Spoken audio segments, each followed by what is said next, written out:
This is the CBS2 News Update. I'm Mary Calvi. Right now, New Jersey Governor Phil Murphy is meeting with New Jersey Transit Board members as commuters demanding an end to their nightmare are lashing out against the agency over ongoing service problems.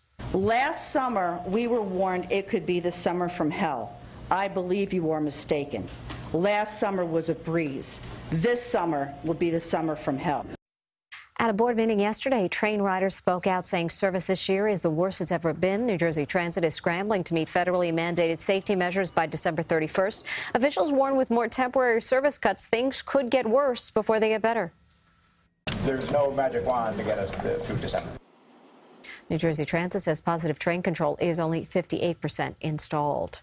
Police are searching for a suspect in a series of frightening holdups in Queens. Police say the man is armed with a machete and has robbed at least 5 women in Astoria. He displays the weapon, then demands cash. Some victims were roughed up, one put in a chokehold, another hospitalized for cuts and scrapes.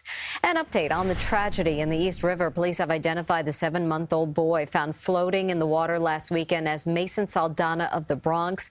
Police believe the baby was already dead when put in the river.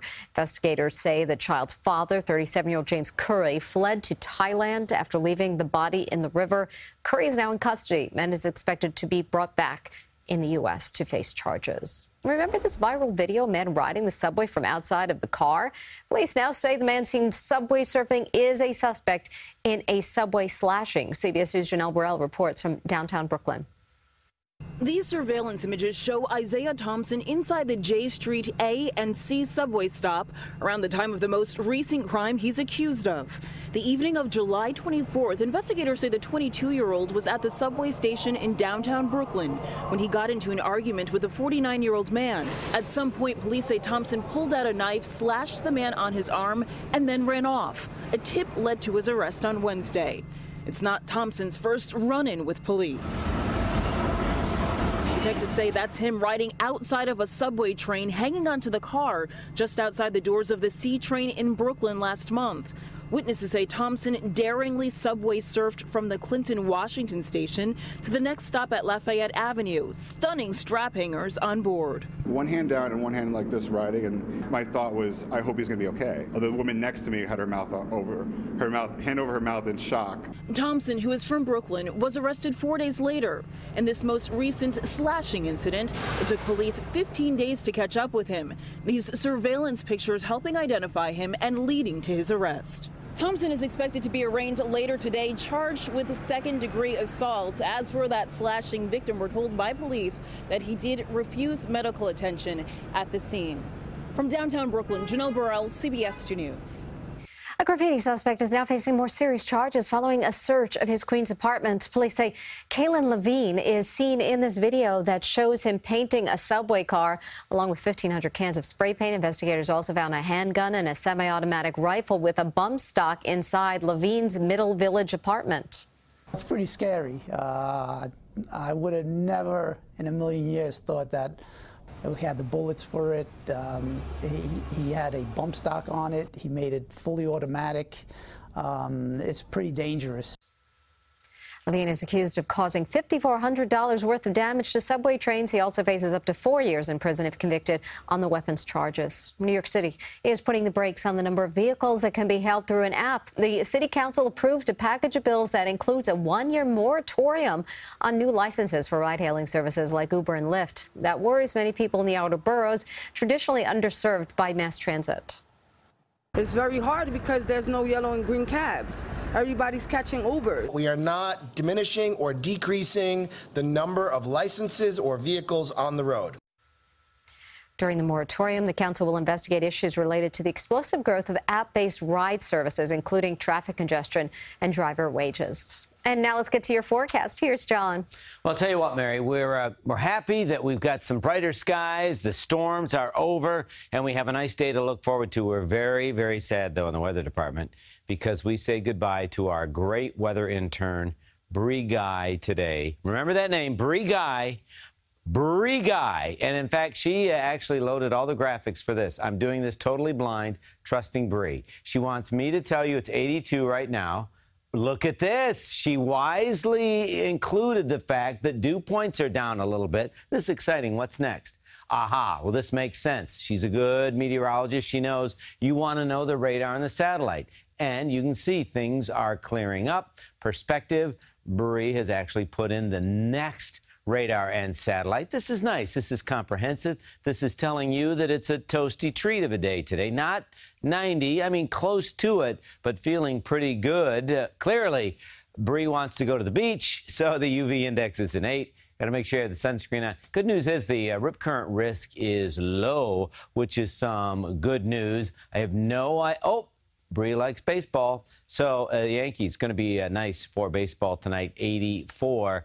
Pretty nice weather for that. Unfortunately, the chance for rain creeps back Friday. And, oh, you're not going to like this, Mary. We have this unsettled pattern Saturday into Sunday. It looks like Saturday's a little busier than Sunday. But after the next few days, we're right back in our old kind of stormy rut. Good luck, Bree. Yeah, good luck, Bree. John, thank you. Suffolk County Police are looking to find the person who damaged a golf course in Northport, causing $50,000 worth of damage. Police say the greens at Crab Meadow Golf Course were damaged last month. It happened sometime on the night of July 30th. A $5,000 reward is being offered for any information leading to an arrest. Some Bergen County residents say they're encountering more raccoons, skunks, and foxes this year than in the past. CBS2's Ali Bauman looks at why and how you can keep them off your property. 4-year-old Brody loves running around her backyard in Lyndhurst, but it wasn't so fun a couple weeks ago. She was tearing so badly, it looked like she was sobbing. She had gotten sprayed by a skunk, and ever since now, we've had a problem. It took Lori Thorson more than 3 hours to fully clean her dog's eyes, mouth, and fur. She says skunks have been back to her yard at least 5 times since. This is the most I have ever smelt skunks or seen them around. It's crazy. And Brody's not the only dog in town to get sprayed this summer. A lot of skunks, more than usual. We have a dog, and he's already been sprayed. Yeah. So, yeah. Twice, right? When my husband walks the dog, he uses a flashlight. So they make a lot of noise because she's already gotten skunked. On Monday, this family of raccoons climbed up a woman's gutters in Hohokus to wreak havoc on her roof. In Fairlawn, foxes have been roaming about town around the clock. Even our own John Elliott spotted one last week in West Caldwell. We're seeing a lot of skunks in Lyndhurst. We're seeing a lot of coyote and fox in Upper Saddle River. Officer Mark Byrnes of Bergen County Animal Control says this past winter could be the reason. Because it was a warmer winter, they started breeding earlier.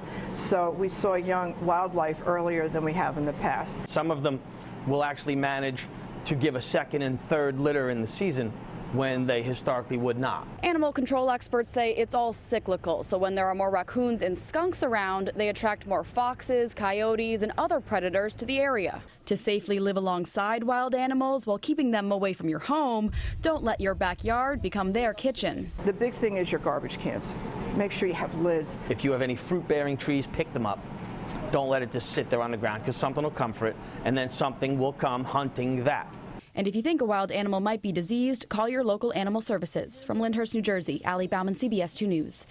One New Jersey town is considering a new food allergy law that could be one of the strictest in the nation. If approved, restaurants in Edison will have to reformat their menus to include every single ingredient in the dish served, even those in secret recipes. The same goes for caterers. A hearing will be held on the proposal later this month. Big changes coming to the Oscars after plunging TV ratings. The 90th Academy Awards fell to an all-time low in March. The show also ran nearly 4 hours, so the Academy just announced 3 adjustments. So the show will be kept to a firm 3 hours and be held earlier in the year. The biggest change will be a new category. It is Outstanding Achievement in Popular Film. No word yet what will constitute a popular film or if movies in that category could also be nominated for Best Picture. And that's your CBS 2 News Update. I'm Mary Calvi. Have a good day.